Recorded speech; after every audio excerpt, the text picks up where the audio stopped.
News India देख रहे हैं आप और आपके साथ मैं हूं अंशिका पाठक। बुलेटिन की शुरुआत करेंगे इस वक्त की बड़ी खबर के साथ।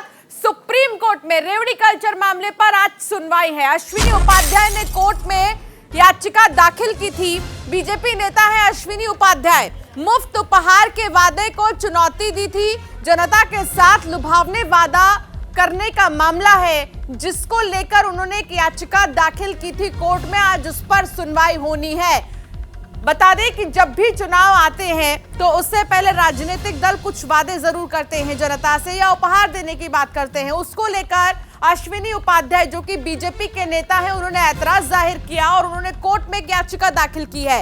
इसको लेकर अब सुनवाई होनी है। रेवड़ी कल्चर को लेकर सीधे कहा जाए तो इस पूरे मामले पर आज सुनवाई होनी है और ऐसे में देखना होगा कि कोर्ट की तरफ से क्या कहा जाएगा रेवड़ी कल्चर को लेकर, क्योंकि चुनाव के पहले जो वादे किए जाते हैं, चुनाव के पहले जो उपहार दिए जाते हैं जनता को, वो कितना सही है, आज इसका फैसला होगा।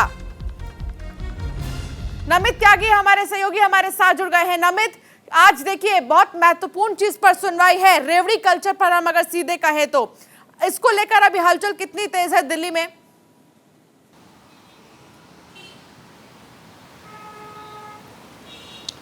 देखिए बिल्कुल अंशिका, पिछले 15 दिनों में बात करें तो रेवड़ी कल्चर पर लगातार जो राजनीतिक पार्टियों के जो नेता हैं वो बयानबाजी कर रहे हैं और अब ये मामला जो है सुप्रीम कोर्ट के अंदर चला गया है। बीजेपी के नेता हैं और वरिष्ठ वकील है अश्विनी उपाध्याय, उन्होंने सुप्रीम कोर्ट में एक याचिका लगाई थी जिस पर आज जो है सुनवाई होनी है। 17 अगस्त है। वहीं अगर हम आम आदमी पार्टी की बात करें तो आम आदमी पार्टी लगातार कह रही है कि जो मौलिक अधिकारों का हनन है वो किया जा रहा है। क्या किसी राज्य के अंदर जन कल्याणकारी योजनाओं को चलाना क्या वो गलत है? इस तरीके की बातें आम आदमी पार्टी की तरफ से कही जा रही हैं। वहीं दूसरी तरफ बात करें तो आज सुप्रीम कोर्ट के अंदर इस पूरे मामले में विचार विमर्श करने के लिए एक एक्सपर्ट कमेटी का गठन जो है वो किया जा सकता है, क्योंकि इससे पहले भी जब रेवड़ी कल्चर पर सुप्रीम कोर्ट के अंदर सुनवाई हुई थी तो सॉलिसिटर जनरल है तुषार मेहता, उनकी तरफ से एक कमेटी बनाने का जो सुझाव था वो दिया गया था, क्योंकि सुप्रीम कोर्ट ने तमाम पक्षों से इस मुद्दे पर सुझाव मांगा था कि क्या इस मुद्दे पर किया जा सकता है। तो सभी पक्षों ने अपने अपने विचार रखे थे। ऐसे में तुषार मेहता ने कहा था कि एक एक्सपर्ट की एक टीम जो है कमेटी वो बना लेनी चाहिए। जिस एक्सपर्ट की जो कमेटी बनेगी उसमें नीति आयोग के सदस्य भी हो सकते हैं, साथ ही वित्त आयोग के सदस्य, इसके अलावा जो तमाम राजनीतिक पार्टियां हैं उनके भी कुछ नुमाइंदों को जगह दी जा सकती है। तो हमारे जो सूत्र बता रहे हैं कि आज सुप्रीम कोर्ट की जब सुनवाई होगी, हो सकता है कि सुप्रीम कोर्ट इस पूरे मामले में विचार करने के लिए एक एक्सपर्ट कमेटी का गठन करे। नमित, ये तो ठीक है कि एक्सपर्ट कमेटी का गठन होगा, इसमें कौन सदस्य शामिल होंगे ये सारी चीजें सेकेंडरी चीज है। लेकिन रेवड़ी कल्चर की भी अगर हम बात करें तो ऐसे में हम देखते हैं कि लगभग हर राजनीतिक दल इस कल्चर को आजमाते हैं। चुनाव जब भी आते हैं उसके पहले 10 तरीके के वादे किए जाते हैं और उसके बाद इस तरीके से विरोध जाहिर करना, ऐतराज जाहिर करना आखिर क्या दिखाता है?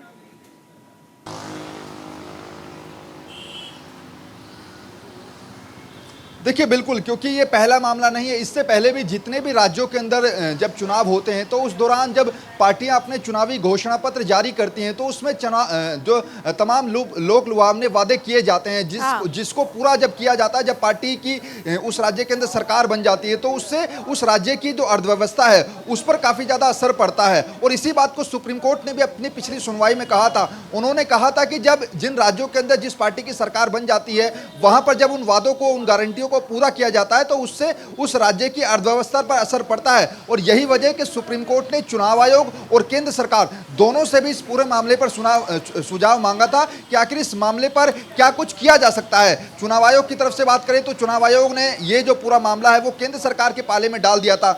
अब केंद्र सरकार की तरफ से सॉलिसिटर जनरल तुषार मेहता है, उन्होंने अपना जवाब दिया। ऐसे में आज देखना होगा कि सुप्रीम कोर्ट क्या कुछ इसमें फैसला लेगा, क्योंकि पिछले एक सप्ताह की बात करें, कुछ दिन पहले हमने देखा था दिल्ली के जो डिप्टी सीएम है मनीष सिसोदिया, उन्होंने कहा था कि लोगों को फ्री शिक्षा देना, फ्री स्वास्थ्य देना, फ्री दवाइयां बांटना, क्या ये गलत है? इस तरीके के बयान आम आदमी पार्टी दे रही है। वहीं केंद्र सरकार की तरफ से जो बीजेपी के लीडर्स हैं वो ये कह रहे हैं कि इससे अर्थव्यवस्था पर असर पड़ रहा है। तो दोनों ही पार्टियों के अपने अलग तर्क हैं। हालांकि ऐसा नहीं है कि केवल आम आदमी पार्टी ही लोक लुभावने वादे करती है। बीजेपी की भी हमने देखा है कि यूपी के अंदर जब चुनाव हुए थे तो कई बड़े बड़े वादे किए गए थे जिनको पूरा किया गया। हर राजनीतिक दल चुनाव के पहले एक वादा जरूर करते हैं, उन वादों का नाम बस अलग अलग दे दिया जाता है।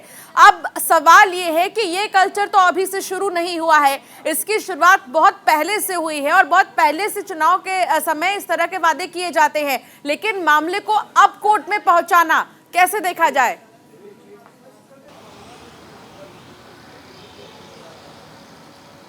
क्योंकि इसके पीछे दो वजह है अंशिका, क्योंकि पिछले एक साल में जितने भी राज्यों के अंदर चुनाव हुए हैं, उत्तराखंड की बात करें, पंजाब की बात करें या फिर उत्तर प्रदेश की बात करें, यहाँ पर जो रेवड़ी कल्चर है, जो मुफ्त की योजनाएं हैं, ये काफ़ी ज़्यादा देखी गई है। और यही वजह है कि सुप्रीम कोर्ट ने स्वतः इस मामले में संज्ञान लिया है। याचिकाकर्ता अश्विनी उपाध्याय की बात करें तो उन्होंने अपनी याचिकाओं में जिन बातों का जिक्र किया है उसमें ये सबसे पहले रखा गया है कि पहले अगर बात करें जो 5 साल पहले चुनाव होते थे उस दौरान इतनी फ्री की योजनाएं देखने को नहीं मिलती थी चुनावी घोषणा पत्र में, लेकिन पिछले एक साल में ये जो कल्चर है वो पूरी तरीके से बदल गया है। और यही वजह है कि सुप्रीम कोर्ट चाह रहा है कि इस मामले को कैसे निपटाया जाए, क्या इसका कोई विकल्प है। और यही वजह है कि जो हमारे सूत्र बता रहे हैं कि शायद एक एक्सपर्ट कमेटी का गठन किया जा सकता है। अब देखिए, एक्सपर्ट कमेटी का गठन क्योंकि किया जा सकता है, ये आपके सूत्र बता रहे हैं नमित, तो अब यहाँ पर कई ऑब्जेक्शन एक्सपर्ट कमेटी के सदस्यों को लेकर ना उठ जाए, इसका भी ध्यान रखना होगा, ये भी एक चुनौती है।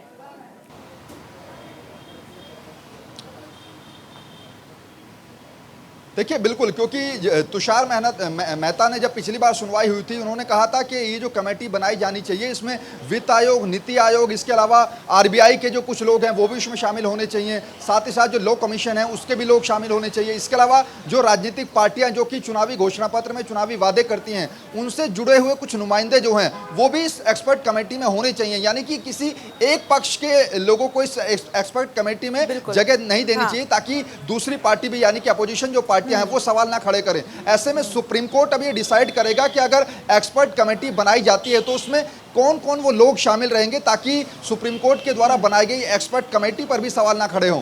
बिल्कुल आप ठीक कह रहे हैं नमित, बहुत शुक्रिया इस तमाम जानकारी के लिए, नजर बनाए रखिएगा। बढ़ेंगे आगे दूसरी बड़ी खबर की ओर। हेमंत सोरेन मामले में सुप्रीम कोर्ट में आज सुनवाई है। माइनिंग लीज के मामले में आज सुनवाई होगी। आज ओरिजिनल डॉक्यूमेंट पेश करेंगे हेमंत सोरेन। तो हेमंत सोरेन आज ओरिजिनल डॉक्यूमेंट पेश करेंगे माइनिंग लीज के मामले में। आज ये सुनवाई होगी और आज सुप्रीम कोर्ट में महत्वपूर्ण इस मामले को लेकर सुनवाई होनी है।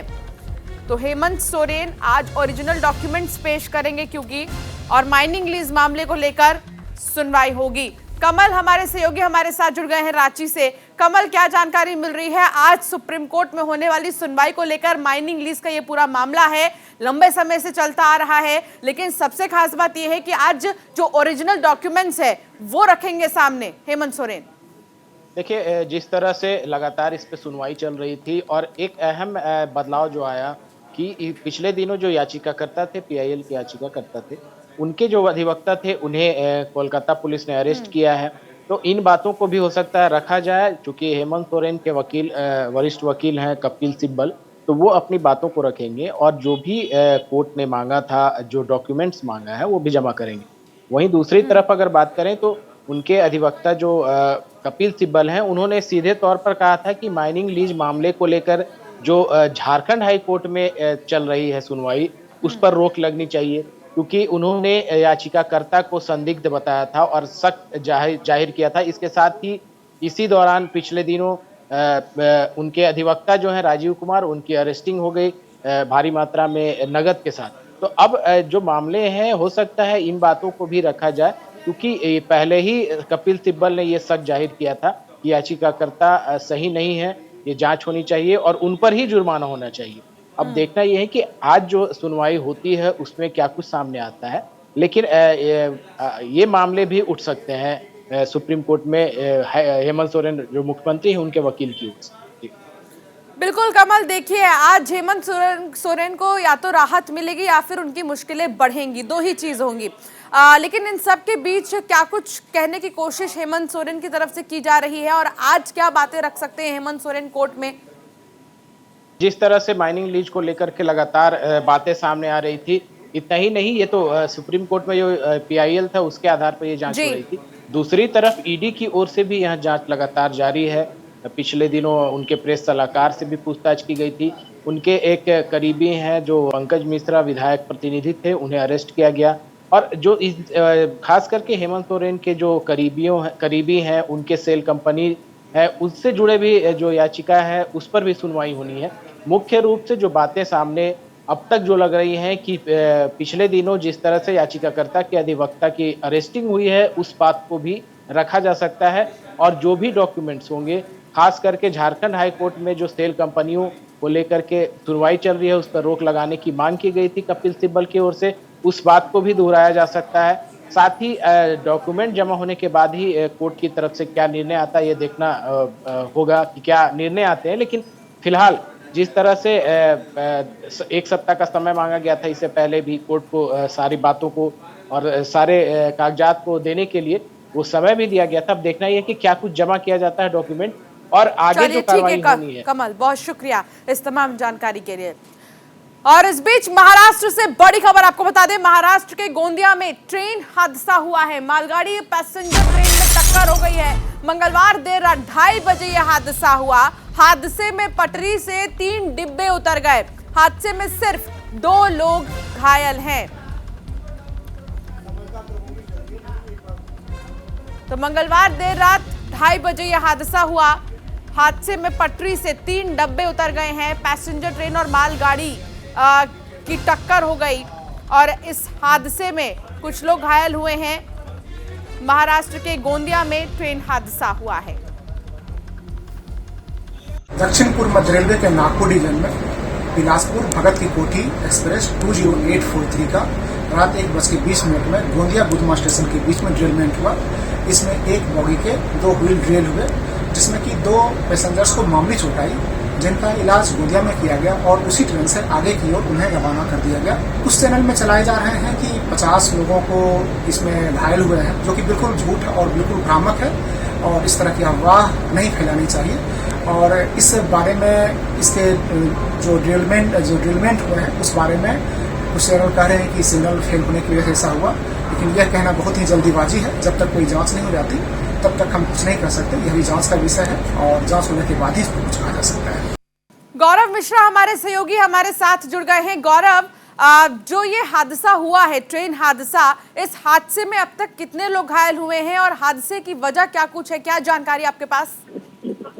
देखिए, पूरा जो मामला है ये मंगलवार देर रात का है। तकरीबन 1:20 पे ये जो हादसा है, एक बड़ा हादसा हो सकता था, लेकिन ये बड़ा हादसा होने से टल गया है। और शुरुआती जो जानकारी मिल पा रही थी, कुछ जगहों पे कुछ भ्रामक खबरें भी प्रसारित इसमें की गई हादसे से जुड़ी, लेकिन अब जो खबर है ये यही है कि स्पष्ट रूप से इसमें 2 लोग जो थे वो जख्मी हुए थे, जिनको गंभीर रूप से चोटें आई थी, जिनका उपचार कराया गया और उपचार कराने के बाद उसी ट्रेन से उन्हें यथास्थान भेज दिया गया। इसके अलावा इस पूरे मामले में सीपीआरओ जिस तरीके से जानकारी दे रहे हैं, उस जानकारी को भी आप ध्यान से सुनिए। उनका साफ तौर पर कहना है कि अभी इस पूरी घटना पे, ये घटना कैसे घटित हुई है, इसको लेकर के एक कमेटी है जो जांच करेगी और जांच के बाद ही चीजें स्पष्ट हो पाएंगी कि दरअसल ये जो मामला है किस तरीके से हुआ है। क्योंकि जो पटरी से उतरने की घटना बताई जा रही है ट्रेन के डब्बों की, देखिए 2 से 3 डब्बे जो थे वो अचानक पटरी से उतरे और संतुलन बिगड़ने की वजह से ये हादसा हुआ है और एक बड़ा हादसा होने से कहीं न कहीं टला है।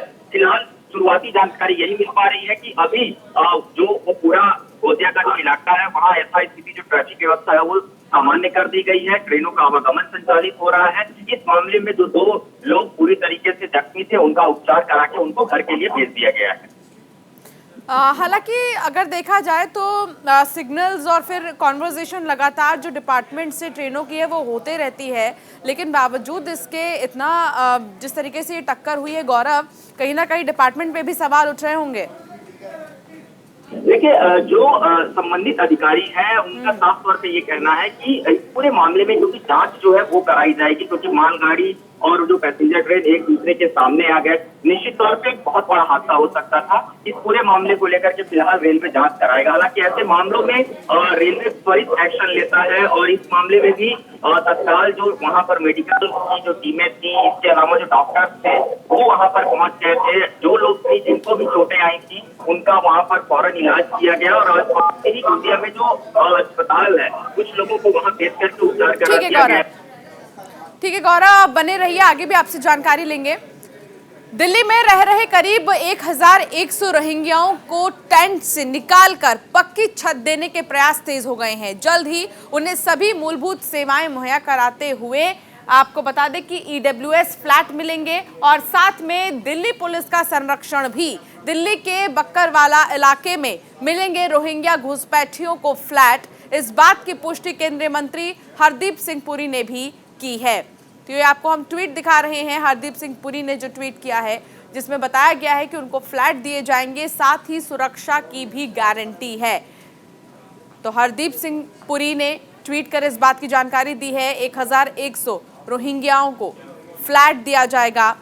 केंद्र सरकार मकान देगी उन्हें रहने के लिए। बक्करवाला इलाके में उन्हें मकान दिए जाएंगे। गौरव हमारे सहयोगी हमारे साथ जुड़े हैं।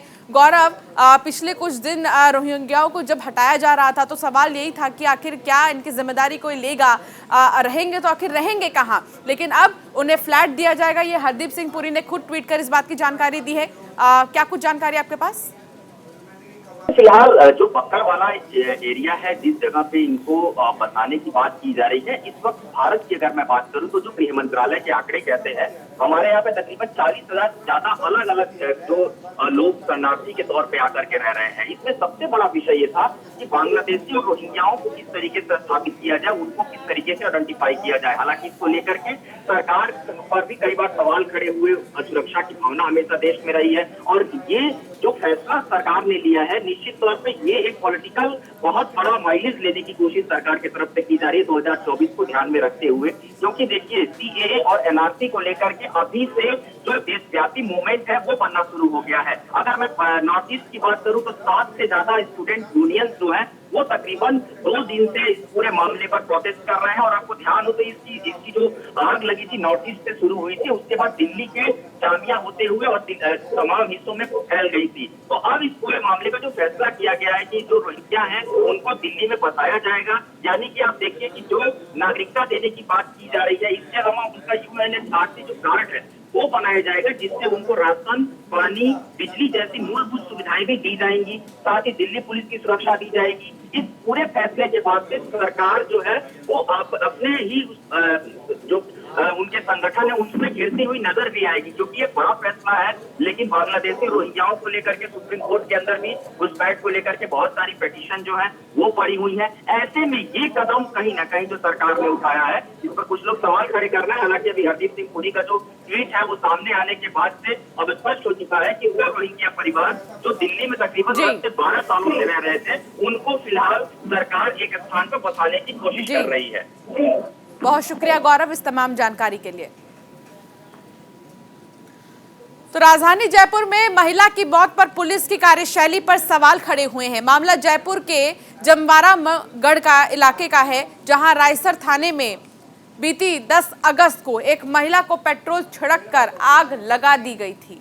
गंभीर अवस्था में झुलसी महिला को इलाज के लिए सवाई मानसिंह अस्पताल में भर्ती किया गया था, जहां 16 अगस्त देर रात इलाज के दौरान महिला की मौत हो गई। महिला अपनी मौत के बाद कई सवाल छोड़ गई है। मृतका के परिजनों की माने तो मृतका निजी स्कूल में शिक्षिका थी और उसने गांव के कुछ लोगों को करीब 2.5 लाख रुपए उधार दिए थे, लेकिन वो लोग पैसा मांगने पर महिला से छेड़छाड़ करते और जान से मारने की धमकी देकर भगा देते थे। अचानक बीती 10 अगस्त को आरोपियों ने महिला पर पेट्रोल छिड़ककर आग लगा दी।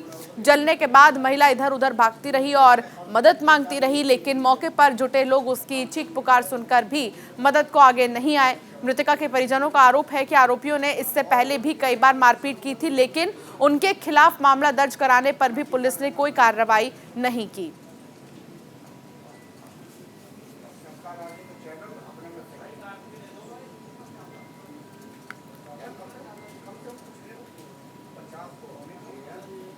दीपक चावला हमारे सहयोगी हमारे साथ जुड़ गए हैं। दीपक, क्या जानकारी मिल रही है इस पूरे मामले को लेकर, क्योंकि महिला मदद की गुहार लगाते रही लेकिन उसकी मदद किसी ने नहीं किया और अब महिला की मौत हो गई है, परिजन गुस्से में हैं।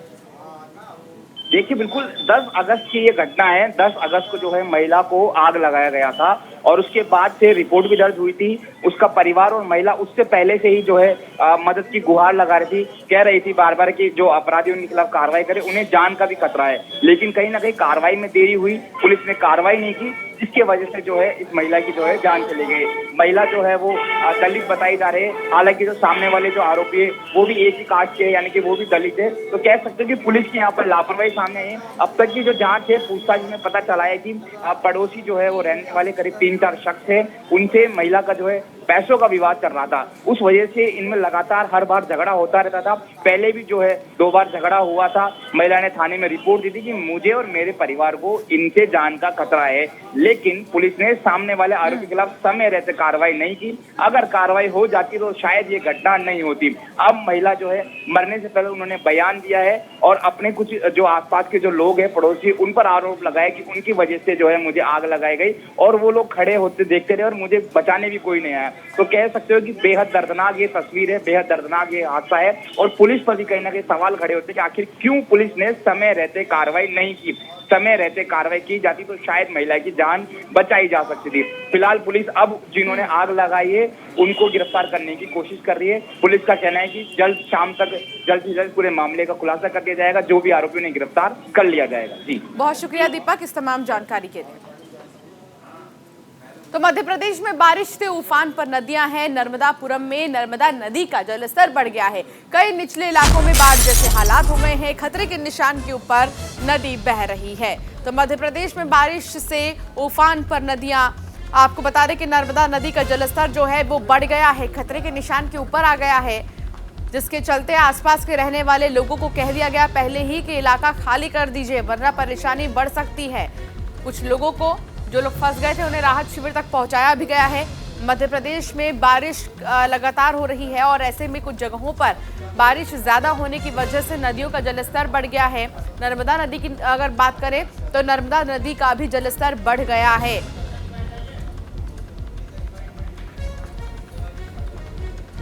कैचमेंट जो नर्मदा जी का है उसमें भारी बारिश होने के कारण और पहाड़ी क्षेत्रों में बारिश होने के कारण लेवल नर्मदा जी का सेठानी घाट पर 965.80 पहुंच गया है। हालांकि पिछले 4-5 घंटों में ये लेवल बढ़ने की जो स्पीड है वो कम हुई है, लेकिन हम लोग अलार्म लेवल से 1-1.5 फीट अभी भी ऊपर है। तो हर जगह पे हमारी टीम मौजूद है, सतर्क है कि किसी भी स्थिति में अगर बाढ़ की स्थिति बनती है तो फिर हम लोगों को सुरक्षित स्थानों पर शिफ्ट करेंगे। तो मध्य प्रदेश में भारी बारिश का कहर जारी है। सूबे में भारी बारिश के चलते आज 5 जिलों के स्कूलों को बंद कर दिया गया है। भोपाल सहित 5 जिलों के स्कूलों को बंद किया गया। सरकारी और प्राइवेट सभी स्कूल बंद हैं।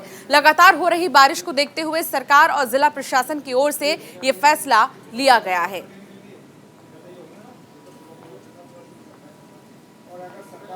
तो लगातार बारिश हो रही है जिसके चलते पब्लिक को परेशानी हो रही है और ऐसे में सरकारी और प्राइवेट स्कूल दोनों को ही बंद किया गया है। दूध के कीमतों में 2 रुपए के इजाफे का कितना असर लखनऊ में पड़ा है और वहां के लोगों का क्या कहना है, ये बता रहे हैं हमारे सहयोगी शेखर आनंद। पहले डीजल, पेट्रोल और अब दूध के दाम 2 रुपए प्रति लीटर बढ़ने जा रहे हैं।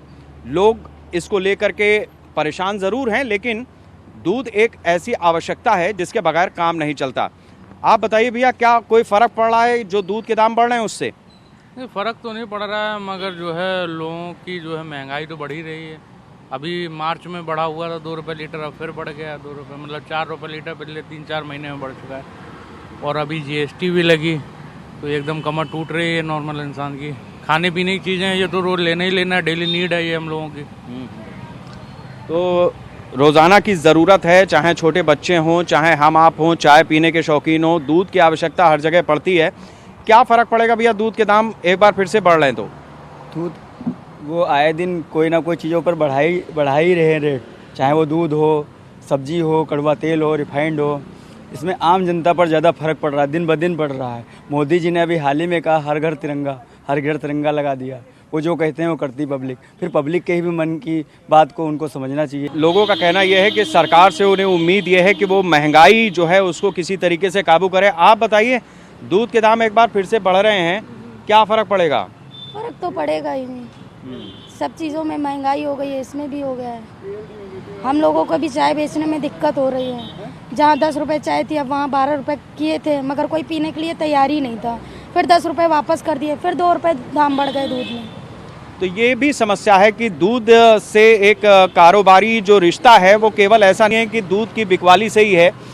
जगह जगह रेहड़ी पटरी लगती हैं, चाय बनती है, लोग सड़क पर खड़े होकर के चाय पीते हैं। इन सब चीज़ों के दाम लगातार बढ़ते जा रहे हैं और इसको लेकर के न सिर्फ लोगों में गुस्सा है, तकलीफ़ है, बल्कि उनको उम्मीद भी है कि सरकार दूध के दामों को कम से कम काबू करेगी और साथ साथ जो बाकी चीज़ों पर महंगाई बढ़ रही है, ख़ास तौर से खाद्य वस्तुओं पर या पदार्थों पर, उन पर भी किसी तरीके से लगाम लगाई जाएगी। हरिराम के साथ शेखर त्रिवेदी, न्यूज़ इंडिया, लखनऊ। और चलिए फिलहाल इस बुलेटिन में इतना ही। आप बने रहिए न्यूज़ इंडिया के साथ।